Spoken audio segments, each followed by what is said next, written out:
जमलेल्या माझ्या तमाम महाराष्ट्रप्रेमी बांधवांनो, भगिनींनो आणि मातांनो, मी आजपासून माझ्या भाषणाची सुरुवात वेगळी करायला सुरुवात केलेली आहे. पटते की नाही तुम्हाला? कारण पारंपरिक जी आपली पद्धत आहे, जी मी दसऱ्याला केली होती, जमलेल्या माझ्या तमाम हिंदू बांधवांनो, भगिनींनो आणि मातांनो, लोकसभेच्या वेळेला देश वाचवायचा होता, आता आपल्याला महाराष्ट्र वाचवायचा आहे. अनेक जण धुमाकूळ घालतायत, पण आपला महाराष्ट्र हा काही लेच्या पेचांचा महाराष्ट्र नाहीये. आणि आपला महाराष्ट्र कोणीही पैसे फेकून विकत घेऊ शकत नाही, अजिबात नाही, किती पैसेवाला असू दे. पण महाराष्ट्राच्या मातीमध्ये जो स्वाभिमान, जिद्द आणि एक लढाऊ बाणा आहे, तो कोणी कितीही पैसेवाला उतरला तरी विकला जाऊ शकत नाही, विकत घेऊ शकत नाही. मी आलो तेव्हा भास्करराव रंगात आले होते, रांगत नाही रंगात होते. आणि भास्करराव म्हटल्यानंतर तलवारबाजी आलीच. अनेक मुद्दे त्यांनी मांडले, तरी मला असं वाटतं भास्करराव मध्येच मी घुसलो म्हणून तुमचं भाषण तुम्हाला आवडतं घ्यावं लागलं. पण तरी देखील तुम्ही जे बोललाय तशा सभा घ्या आणि एकदा काय तो यांचा चुपडा साफ करून टाका. लोकसभेच्या वेळेला मी याच मैदानात आलो होतो आपल्याला भेटायला. एका गोष्टीचं म्हणजे मला अर्ध समाधान आहे आणि अर्ध थोडंसं वाईट पण वाटते, नाही बरंच वाईट वाटतंय. या भागाने आपल्याला चांगलं म्हणजे तुम्ही सगळ्यांनी चांगले आशीर्वाद दिले, खाली जरा डचपणलो. आता असं होता कामा नये. तिकडे सुद्धा मी जाणारच आहे, सिंधुदुर्गात पण जाणारच आहे, तिन्ही मतदारसंघात जाणार आहे. विशेष म्हणजे आपल्यावरती जे आरोप करतात घराणेशाहीचे, त्यांना मला आता विचारायचं आहे की इकडे दोन भाऊ खात आहेत, तिकडे दोन भाऊ आणि एक वडील बसलेत खायला कोकण. म्हणजे कोकणामध्ये दुसरं कोणी जगायचंच नाही.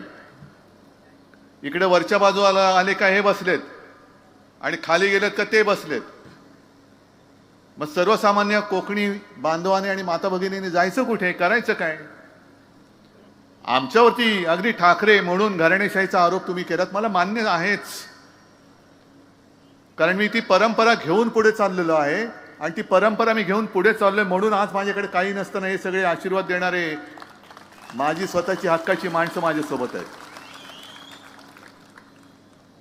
परत एक वळण आलेलं असं म्हणा पाहिजे तर, दुपारी मी कोल्हापूरला गेलो होतो, राधानगरीला. प्रचंड उत्साह, प्रचंड गर्दी. अगदी शेवटी लोक एवढी काय म्हणायचं तुम्हाला गच्च झाली की म्हटलं येऊ दे त्यांना, इकडे डी मध्ये येऊ द्या.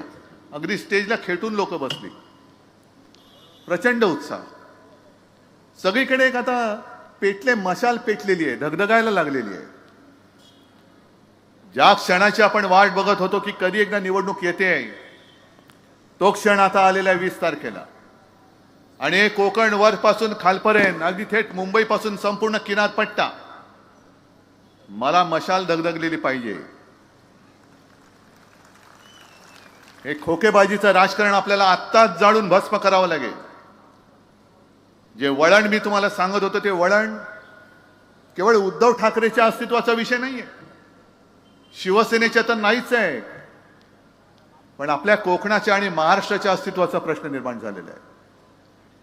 कोकण कोणाचं? गुंडांचं की माझ्या कोकणवासियांचं? हे तुम्ही ठरवायचंय. मी बोलून जातोय, पण ठरवणारे तुम्ही आहात. तुम्हाला कोकण आणि तुमचं भवितव्य, तुमचं भविष्य हे शिवशाही मानणाऱ्या शिवसैनिकाच्या, महाविकास आघाडीच्या कार्यकर्त्याच्या हातात द्यायचे की गुंडांच्या हातात द्यायचे, की जो पैशाचा माज दाखवून कोणी असेल तर मी विकत घेऊ शकतो, या एका गुरमीत चालणारी लोक आहेत, त्यांच्या हातामध्ये तुम्ही तुमची मुलं बाळ आणि तुमचं आयुष्य त्यांना तुम्ही देणार आहात का? देणार असाल तर तुमचा प्रश्न आहे, पण जे घेऊ इच्छितात त्यांना कळलं पाहिजे की तुमच्यात आणि त्यांच्यात मी उभा आहे, उद्धव बाळासाहेब ठाकरे उभा आहे. सगळेजण येत आहेत.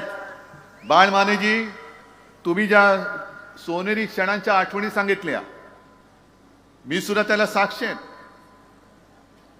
पण एक प्रश्न मला पडतो की ते क्षण जे होते सुवर्ण अक्षरात लिहावे असे क्षण होते, काही नव्हतं आपल्याकडे. म्हणजे नगरसेवक निवडून आला तर आपल्याला केवढं अप्रूप वाटायचं की आपले नगरसेवक निवडून आले.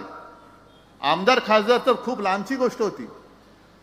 पहिले आपले आमदार निवडून आले वामनराव महाडिक, केवढं आम्हाला, मी लहान होतो, केवढं अप्रूप वाटलेलं, अरे वामनराव महाडिक आमदार झाले, आमदार झाले. त्याच्यानंतर वामनराव महाडिकच पहिले खासदार झाले. अरे वामनराव खासदार झाले. खासदार म्हणजे काय होतं, आमदार म्हणजे काय होतं, मुंबईचा महापौर म्हणजे मोठं पद आहेच ते. पण आपल्याकडे काहीही नव्हतं तेव्हा आपण एकत्र आलो होतो. एक वेळ होतं आपल्यामध्ये की नाही, आपल्या देशासाठी आपण एकत्र आलं पाहिजे, हिंदुत्वासाठी आलं पाहिजे, राज्यासाठी आलं पाहिजे. लढत लढत लढत म्हणजे हा लढा कधी संपतोय की नाही, अशा परिस्थितीमध्ये शिवसेना आणि भारतीय जनता पक्ष एकत्र राहिली होती. मग अशी भारतीय जनता पक्षाला काय अवदसा सुचली की ते जे काय होतं उद्दिष्ट गाठल्यानंतर तुम्ही संकट काळात तुमच्या सोबत राहिलेल्या शिवसेनेला बाजूला सारून टाकले. झालं, तुमचे आमदार झाले, खासदार झाले, मंत्री झाले, पंतप्रधान झाले. 2014 साली मानेजी, मला आठवत आहे, का आपल्याला लढावं लागलं होतं, का हे जे आजचं पाप आहे ना, मी राधानगरीमध्ये जे सांगितलं तेच तुम्हाला सांगतोय. हे पाप माझ्या हातनं घडलेलं, हा गद्दार मी तुम्हाला दिला होता आणि केवळ तुम्ही माझ्यावरती भरोसा ठेवून त्याला निवडून दिला होता.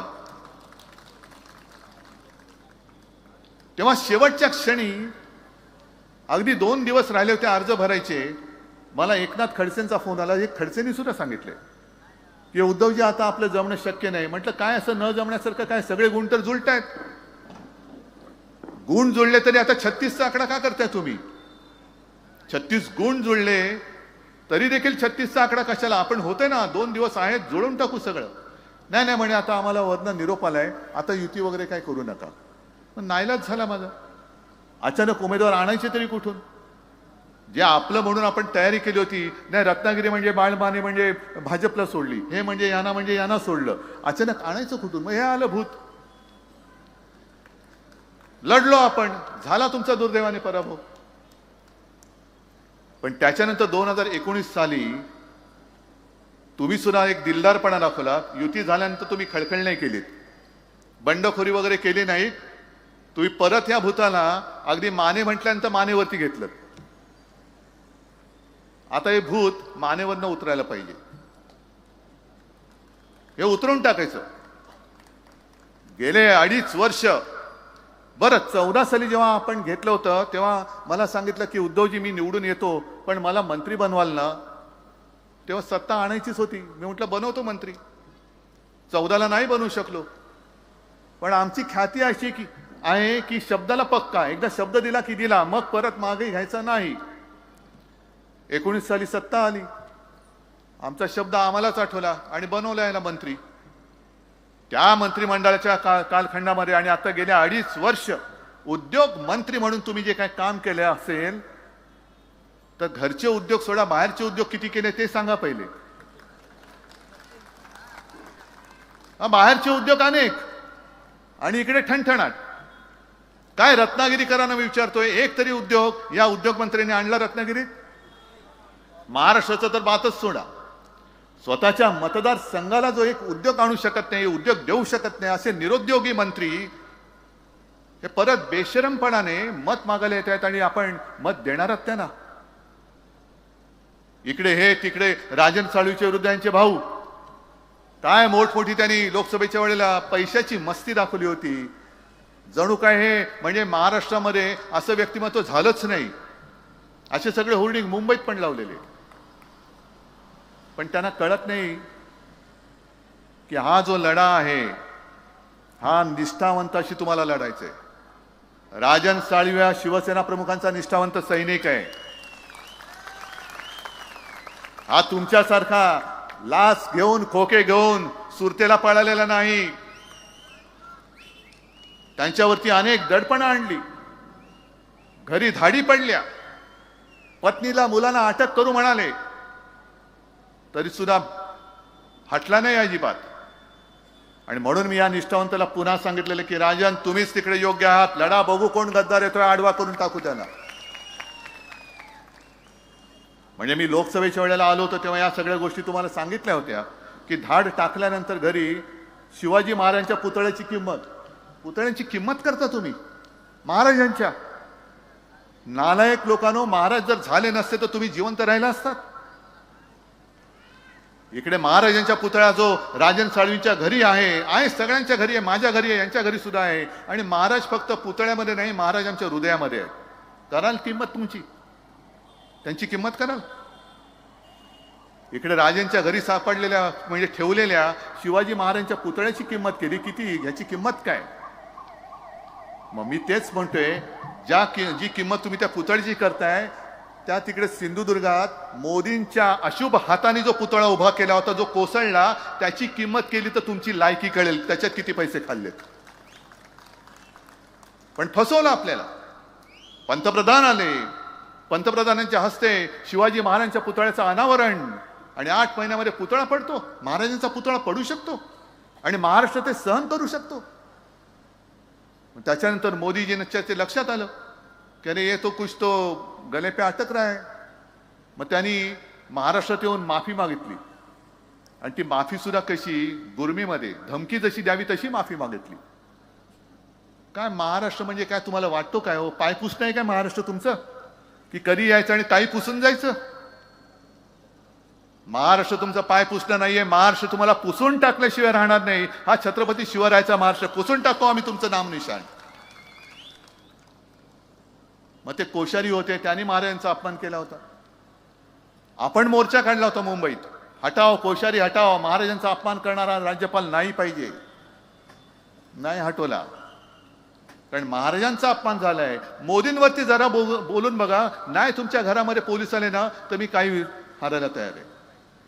मोदींचा अपमान नाही करायचा, महाराजांचं झालं तरी चालेल.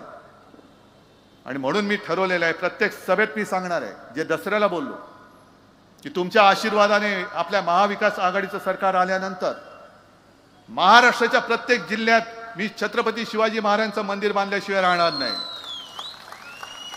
देव आहेत ते, आमचे दैवत आहे. आणि केवळ महाराष्ट्राच्या प्रत्येक जिल्ह्यातच नाही, तर सुरतेमध्ये सुद्धा मी छत्रपती शिवाजी महाराजांचं मंदिर बांधल्याशिवाय राहणार नाही. आणि मी सुरतेमध्ये एवढ्यासाठी बोलतोय, आकसाने नाही म्हणत. हे गद्दार जिथे पहिले पळाले, जी इंग्रजांची वखार छत्रपती शिवाजी महाराजांनी स्वराज्यासाठी लुटली होती, धडा शिकवण्यासाठी त्यांना, तिथे हे पळाले. अरे स्वतः जे सुरतेमध्ये पळाले ते सुरत महाराष्ट्र लुटते, ती लुटते थांबू शकतील. आणि म्हणून मी सुरतेमध्ये महाराजांचं मंदिर एवढ्यासाठी उभारणार की पुन्हा कोणी गद्दार इथून सुरतेला जाता कामा नये. कारण इथे सुद्धा महाराज आहेत आणि तिकडे सुद्धा महाराज आहेत, दोन्हीकडे महाराज आहेत. जिथे जाल तिकडे महाराज आहेत. टकमक टोकावरनं तुमचा कडेलोट करण्याची आज्ञा दिल्याशिवाय ते राहणार नाहीत. पण तुम्ही आज सुद्धा मध्ये कुठेतरी त्यांची सभा झाली, तेच बोलताय, ते घरी बसून राहिले. अरे मी घरी बसून सगळ्यांची घरं सांभाळली आणि म्हणून महाराष्ट्रातली जनता मला कुटुंब प्रमुख मानते. पण घरं फोडणारी अवलाद तुमची. माझी आपली शिवसेना फोडली, सगळ्यांची घरं, शरद पवारांचं घर फोडलं. घर फोडे तुम्ही, घरं फोडताय आणि राज्य करताय, आणि आम्हाला तुम्ही सांगताय यांनी काही केलं नाही. जर मी काही केलं नसतं तर ही जनता आजपर्यंत माझ्यावरती प्रेम करत आले, तिचं प्रेम कधीच आटलं असतं. आणि म्हणून मी तुम्हाला विचारतोय की मी असं काय कोणता गुन्हा केला होता 2.5 वर्षामध्ये मी मुख्यमंत्री असताना. एक तर जागतिक महामारी आल्यानंतर तुमच्या सगळ्यांच्या साथीने आणि सोबतीने महाराष्ट्र करोनाचा बंदोबस्त करण्यात संपूर्ण देशात नंबर 1चं राज्य होतं. संपूर्ण देशामध्ये ऑक्सिजनचा तुटवडा पडून दिला नाही, ना कधी रुग्णशय्यांचा पडू दिला. कसला पडू दिला नाही, कारण तुम्ही जे मी सांगत गेलो आणि तुम्ही ऐकत गेलात, म्हणून आपण ते वाचू शकलो. मग यांनी काय केलं होतं, तुम्ही कुठे होतात, हे कुठे होते. संपूर्ण देशभरामध्ये हाहाकार माजला होता. कुठे सार्वजनिक चिता पेटल्या होत्या, कुठे गंगेमध्ये प्रेत वाहत होती. पण अशी एकही मृतदेहाची विटंबना आपल्या महाराष्ट्रामध्ये आपण होऊ दिली नाही. एकतर मृत्यू कमीत कमी कसे होतील ह्याची दखल आणि ह्याचा पूर्णपणाने खबरदारी आपल्या सरकारने तेव्हा घेतली होती. मग आपल्या सरकारने शिवभोजन थाळी दिली होती 10 रुपयामध्ये. आजही आहे की नाही चालू मला माहिती नाही. आपलं सरकार आल्यानंतर त्याचा विस्तार मी पुन्हा वाढवणार आहे.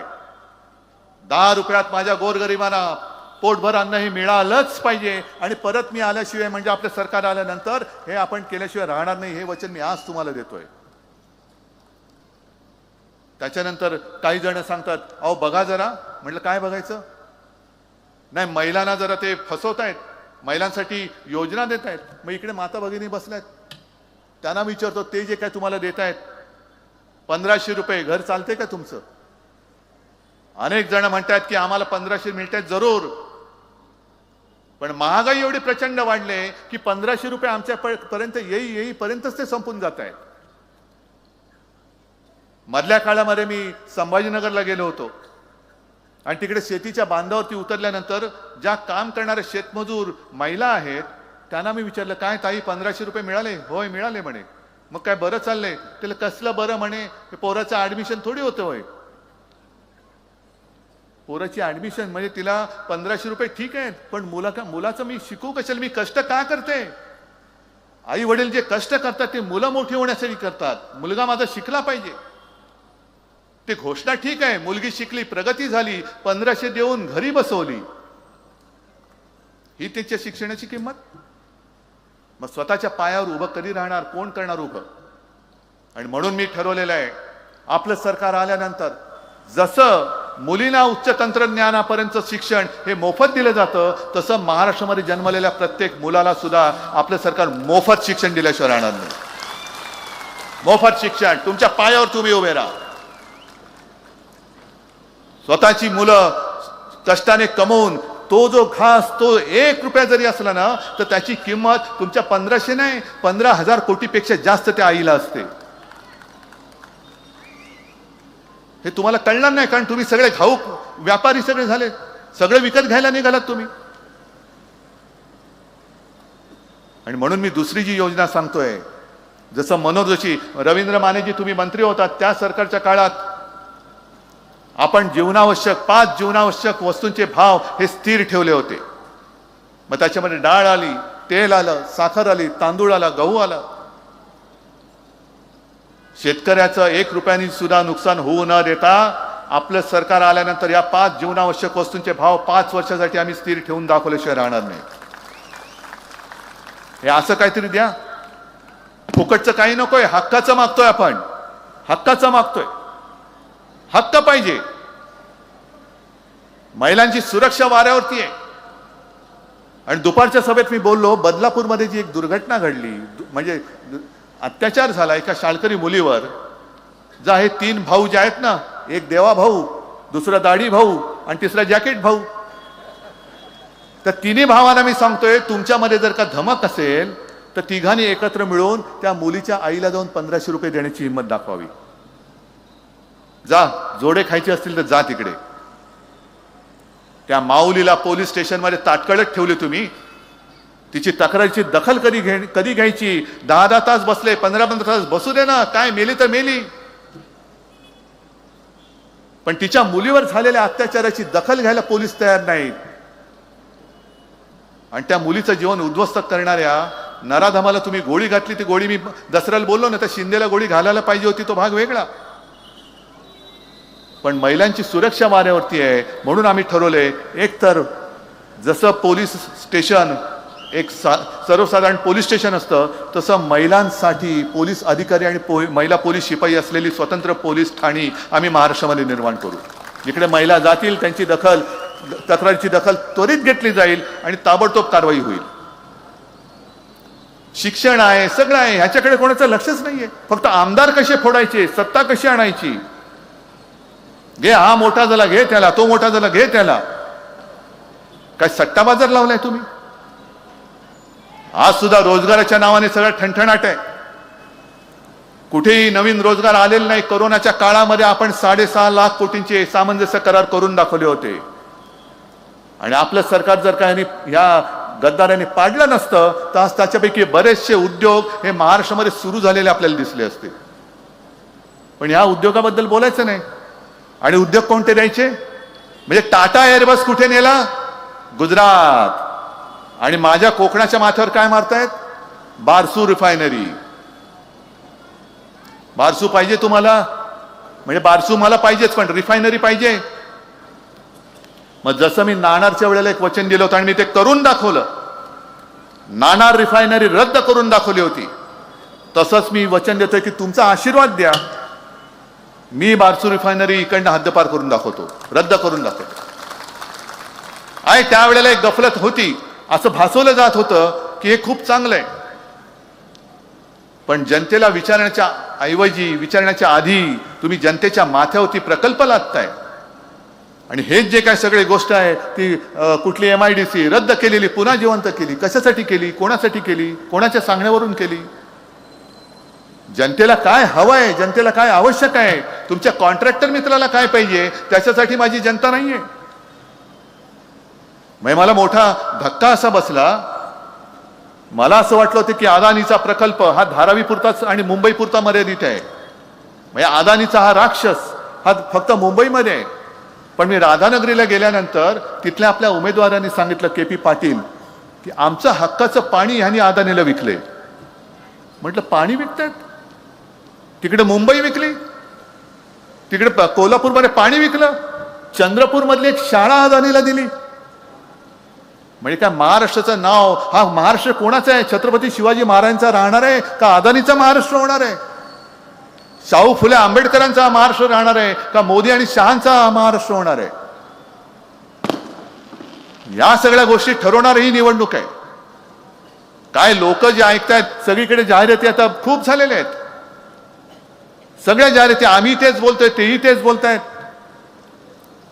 पण शेवटी जनता विचारते, बाबा तुमचं भांडण तुमच्यापाशी ठेवा, तुम्ही मला काय देणार आहात? आम्ही हे तुम्हाला देणार आहोत, 5 जीवनावश्यक वस्तूंचे भाव स्थिर, तुमच्या मुलांना मोफत शिक्षण, मुलांसाठी शिकल्यानंतर रोजगारासाठी औद्योगिक, जागतिक दर्जाचं औद्योगिक केंद्र हे मुंबईत आणि महाराष्ट्रामध्ये आपण आणणार आहोत. जे सुद्धा केंद्र यांनी गुजरातचं पळवलं, वित्तीय केंद्र, सगळं गुजरात, गुजरात, गुजरात. गद्दार पळाले गुजरात, उद्योग पळाले गुजरात. महाराष्ट्राचं मंत्रालय सुद्धा उदयाने गुजरातला नेलं तर आश्चर्य वाटण्याचं कारण नाहीये. कारण एवढी जुलम आणि दडपशाही चालले, कोणी यांच्याकडे जाब विचारण्याचं धाडस करत नाही. एकटी फक्त शिवसेना, आणि म्हणून तुमची शिवसेना, आपली शिवसेना त्यांनी फोडून टाकली. कारण मी तिकडे मध्ये होतो मुख्यमंत्री म्हणून, दिल्लीची हिंमत नव्हती महाराष्ट्राकडे वाकड्या नजरेने बघण्याची. काय हिंमत होती? एक सुद्धा उद्योग मी नेऊ दिला नव्हता. आणि पुन्हा आपलं सरकार आल्यानंतर हे सगळे पळवलेले उद्योग, ठीक आहे तिकडे सुखात असतील तर असू दे, पण नवे उद्योग मी महाराष्ट्रात आणल्याशिवाय राहणार नाही. जे करोना काळात मी करून दाखवलं होतं, मी करून दाखवलंय, म्हणून मी आत्मविश्वासाने बोलतोय. पण या सगळ्या गोष्टी तुम्हाला हवेत की नको आहेत? आज सुद्धा या सगळी यादी आहे मोठी, वाचायची तरी किती? टाटा एअरबस गेला गुजरात, वेदांता फॉक्सकॉन गुजरात, बलग्रक पार्क गुजरात, सगळं गुजरात, मोठं वित्तीय केंद्र गुजरात, गद्दार पळाले गुजरात. अरे काय महाराष्ट्रामध्ये काय शिल्लक ठेवणार आहेत की नाही? का महाराष्ट्रामध्ये नुसता बेकारीचा तांडा फिरवणार आहात तुम्ही? महाराष्ट्राच्या हातामध्ये काय भिकेचा कटोरा तुम्ही देणार आहात? रोज उठून तुमच्या पायाशी यायचं आणि भीक द्या म्हणून सांगायचं, दे दान सुटे गिरान म्हणून तुमच्या मोदीशांच्या दारात उभं राहायचं. हा भाजप मला मान्य नाही आणि हे यांचं हिंदुत्व मला मान्य नाहीये. मानेजी, आज तुम्ही आपल्या सोबत आलात या व्यासपीठावर, मी आता तुम्हाला सगळ्यांना कळेल, आणि इथे सुद्धा भाजपचे आणि अगदी संघाचे लोक असतील त्यांना मी नम्रतेने सांगू इच्छितो की बाळमानेंच्या वेदना त्यांना विचारा की ज्यांनी भाजप रुजवला ती लोक आता नको आहेत. भाजपचे अध्यक्ष नड्डा सांगतायत आता आम्हाला संघाची गरज नाहीये. मग कोणासाठी काम करताय? 100 वर्ष तुम्ही तुमच्या पिढ्या संपूर्णपणे वाया घालवल्यात. कोणाला डोक्यावरती घेऊन बसलात तुम्ही? हा भाजप संघवाल्याने तरी मान्य आहे का? आणि भाजपच्या जुन्या कार्यकर्त्यांना तरी हा भाजप मान्य आहे का? हे नेतृत्व भाजपचं मान्य आहे का?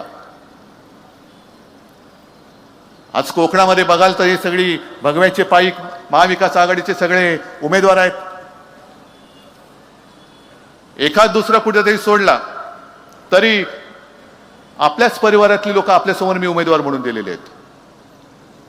पण भारतीय जनता पक्षाचं जे आज झालेलं आहे, मी दसरा मेळाव्यात जे बोललो की आपल्या इकडे कापूस वगैरे नाही, पण विदर्भात गेल्यानंतर कापसाला एक तो कापसावरती एक रोग आहे, तो कुठला मी विसरलो, डिंक्या रोग म्हणतात वाटतं त्याला. तो खोडाला लागतो आणि खोड पोखराला लागतोय. तसा हा दाढीवाला खोडकिडा हा भाजपला लागलेला आहे. भाजपच पोखरून टाकतोय तोय. सगळे सगळे उपरे सगळे भाजपामध्ये जात आहेत. कसा राहिलाय कुठे भाजप? तो अटलजींचा भाजप गेला कुठे? अडवाणीजींचा भाजप गेला कुठे? अगदी जुनी जुनी जी लोक होती त्यांनी निर्माण खस्ता खाऊन खाऊन वेळ प्रसंगी रक्त सांडून मेहनत करून जे एक स्वप्न जोपासलं होतं त्या स्वप्नाला आता हा खोडकिडा लागलेला आहे. हा खोडकिडा लागलेला भाजप, ह्या भाजप म्हणून मानायला तुम्ही तयार आहात का? हे मी ओरिजिनल भाजपच्या कार्यकर्त्यांना विचारतोय. बरं, दुसरा महत्वाचा प्रश्न असा की एक प्रश्न मी तुम्हाला विचारतो, पण मी विचारल्यानंतर ती व्यक्ती ओरिजिनल कोणत्या पक्षाची हे तुम्ही उत्तर द्यायचं. देताय? तयार आहात? जसं आपण टीव्हीवरती बघतो ना, अब आपका समय सुरू हो रहा है, तसं मी तुम्हाला सांगतो हे सरकार आणि विधिमंडळ आहे. या विधिमंडळाकडे बघितलं तर मुख्यमंत्री ओरिजिनल कोणत्या पक्षाचा? आताचा जो मुख्यमंत्री आहे गद्दार, तो ओरिजिनल कोणत्या पक्षाचा आहे? हा, अरे मोठ्याने बोला ना. शिवसेना. दोन्ही सभागृहाचे अध्यक्ष कोणत्या पक्षाचे आहेत? दोन्ही सभागृहाचे विरोधी पक्ष नेते कोणत्या पक्षाचे आहेत? अर्धे अधिक मंत्री कोणत्या पक्षाचे आहेत? अरे मग एवढं वैभव तुमच्या सोबत अधिकृत होतं, का शेण खाल्लत? मग शिवसेना नको, म्हणजे ओरिजिनल शिवसेना नको, उद्धव ठाकरे नको. उद्धव ठाकरेंना मोदीजी गेल्या वेळेला बालासाहेब की नकली संतान म्हणतात आणि निर्लज्जपणाने माझी माणसं उरावरती, तुमच्या लोकांच्या उरावरती बसून तुम्ही तुमचा टेंबा मिरवता. हे कोणतं राज्य आहे? कुठे चाललोत आपण? महाराष्ट्राला दिशा देण्याची वेळ आलेली आहे आणि महाराष्ट्राला दिशा देण्याचा जो अधिकार आहे हा तुमच्या हातामध्ये. मी आता येता बातमी कोणीतरी मला सांगितले की येत्या 8 तारखेला काहीतरी आता सुनावणी लावलेली आहे सर्वोच्च न्यायालयात शिवसेनेच्या नाव आणि निशाणीबद्दल. मधल्या काळात आपण बातमी वाचली की न्यायदेवतेच्या डोळ्यावरची पट्टी काढले. आता तरी मला अपेक्षा न्यायदेवतेला दिसतंय की नाही का सुनावणी नुसती सुनावणी आहे का नुसती बतावणी आहे हे त्या 8 तारखेला कळेल. आणि मी सर्वोच्च न्यायालयाच्या त्या न्यायमूर्तींना सुद्धा, अगदी चंद्रचूड साहेबांना सुद्धा हात जोडून विनंती करतोय, अहो 2.5 वर्ष झाली आम्ही न्याय मागतो आहोत. न्याय केवळ उद्धव ठाकरेसाठी नाही तर देशातल्या लोकशाहीसाठी मागतो आहोत. अशा पद्धतीने जर का कोणी कोणाला फोडून सत्ता काबीज करायला लागलं तर लोकांचा, जनतेचा लोकशाहीवरचा आणि न्यायालयावरचा सुद्धा विश्वास उडाल्याशिवाय राहणार नाही. आणि मग एकदा का लोकशाहीवरचा विश्वास उडाला, एकदा का न्यायालयावरचा विश्वास उडाला आणि लोक जर का काही करायला लागली तर त्यांनाच पकडून तुम्ही फासावर लटकवणार? हे न्यायालयाची पद्धत आपल्या देशात चालणार नाही, ही चालू शकत नाही. म्हणून 8 तारखेला मी हात जोडून विनंती करतोय की सुनावणीची बतावणी करू नका. आम्हाला जो न्याय आहे ही आमची शिवसेना. अहो माझं नाव तुम्ही दुसऱ्याला नाही देऊ शकत. जे नाव माझ्या वडिलांनी आणि माझ्या आजोबांनी दिलं हे नाव कोणाचाही अधिकार नाही, नाव देण्याचा नाही, निशाणी देण्याचा द्या, कारण तो अधिकार तुमचा आहे, निवडणूक आयोगाचा आहे. पण ओरिजिनल नाव हे माझ्या पक्षाचं माझ्याकडे आहेच. तिथे मी निवडणूक आयोगाचा सुद्धा निकाल मान्य करणार नाही, करतच नाही. माझी शिवसेना आहे आणि माझ्याचकडे आहे ती. वाटेल ते उरफाटे निकाल तुमचे आम्ही ऐकणार नाही. एखाद्याचं नाव जर त्याच्या आईवडिलांनी ठरवलंय आणि दुसरं कोणीतरी सांगितलं की नाही ह्याचं नाव नाही, हे नाव आजपासून माझं आहे, नाही देऊ शकत तुम्ही. तसं माझ्या पक्षाचं नाव शिवसेना आहे आणि मी शिवसेनाच वापरणार. आणि न्यायमूर्तीनं सुद्धा मी परत विनंती करतोय की सुनावणी नव्हे, आता निकाल द्या आणि नाहीतर सुनावणीची बतावणी सुद्धा करू नका, सरळ पुढची तारीख देऊन टाका. मग नाईलाजाने मी बोलतोय, कष्ट होत आहेत मला बोलताना, न्यायालयाचा आदर करून मी बोलतोय. आणि म्हणूनच आता न्याय मी तुमच्याकडे मागतोय. ही लढाई ही अनेक पैलूंनी होणार आहे. म्हणजे महाराष्ट्राच्या अस्तित्वाची लढाई आहे. महाराष्ट्र कोणाचा हे ठरवणारी आहे. महाराष्ट्रावरती गुंडांचं राज्य येणार आहे का आपल्या शिवरायाच्या मावळ्यांचं येणार आहे ते ठरवणार आहे. आणि माता भगिनींना सुरक्षित राहायचं की नाही हे ठरवणारी निवडणूक होणार आहे. आणि मला खात्री आहे की या सगळ्या गोष्टीचा विचार करून मतदान करण्याएवढे तुम्ही सुज्ञ आहात. कोकण हा नेहमी गुणग्राहकता, कोकणचे जे कोणी लोकप्रतिनिधी आले, मग ते विधानसभेत असतील किंवा लोकसभेत असतील, कोकणी बांधव शांत राहतो, पण त्याला करायचं ते बरोबर करून दाखवतो.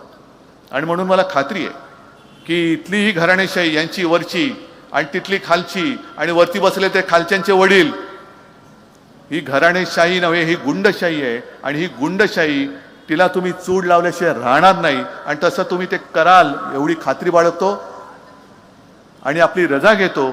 जय हिंद, जय महाराष्ट्र.